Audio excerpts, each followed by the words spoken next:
Hello गुरु। चोट लगने के बाद उसके निशान को मिटाने के लिए अलग अलग तरीके की क्रीम हम सब ने जरूर यूज की। चोट लगने के बाद पेशेंट का काफी कॉमन क्वेश्चन होता है डॉक्टर से, डॉक्टर निशान तो नहीं रहेगा ना? कई बार बहुत बेकार से निशान रह जाते हैं, जैसे ऊपर देख सकते हो। कम से कम निशान रहे या हीलिंग दो चीजों पर डिपेंड करती है। एक तो इंटरनल फैक्टर जो पेशेंट के अंदर के हैं, एक एक्सटर्नल फैक्टर जो पेशेंट के बाहर होते हैं। मान लो मेरे हाथ में चोट लगी तो बॉडी वहां पे ब्लड भेजेगी।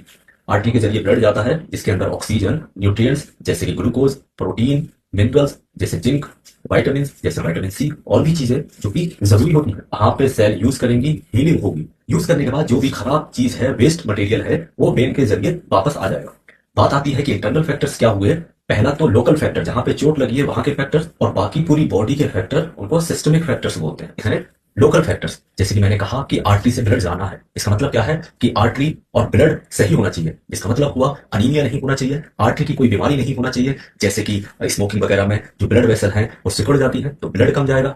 उसके अलावा कोई ऐसी बीमारी नहीं होना चाहिए जैसे कि बीपी की बीमारी जिससे ब्लड फ्लो खराब हो। उसके अलावा आर्टरी में कोई कंप्रेशन, बाहर से कोई प्रेशर ना, और भी चीजें जैसे कि बीपी कम होना, उसकी वजह से भी ब्लड फ्लो कम हो। किस तरह की चोट है, कहीं वहां पे इन्फेक्शन तो नहीं है, वहां पे गंदगी तो नहीं है, इन चीजों पे भी डिपेंड करेगा।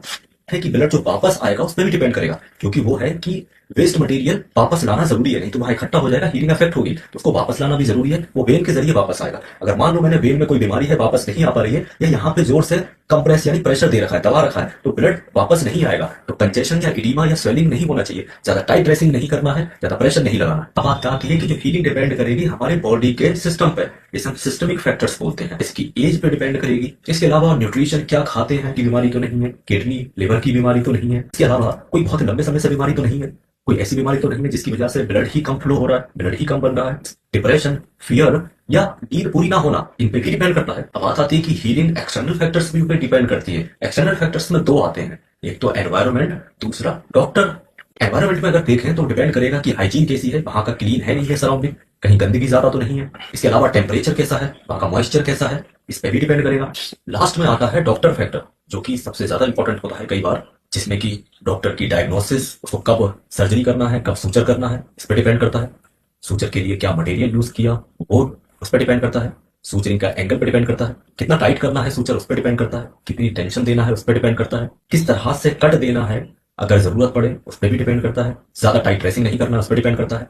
क्लीनिंग करना है, इन्फेक्शन कंट्रोल करना, ध्यान रखना कोई कंटामिनेशन ना हो।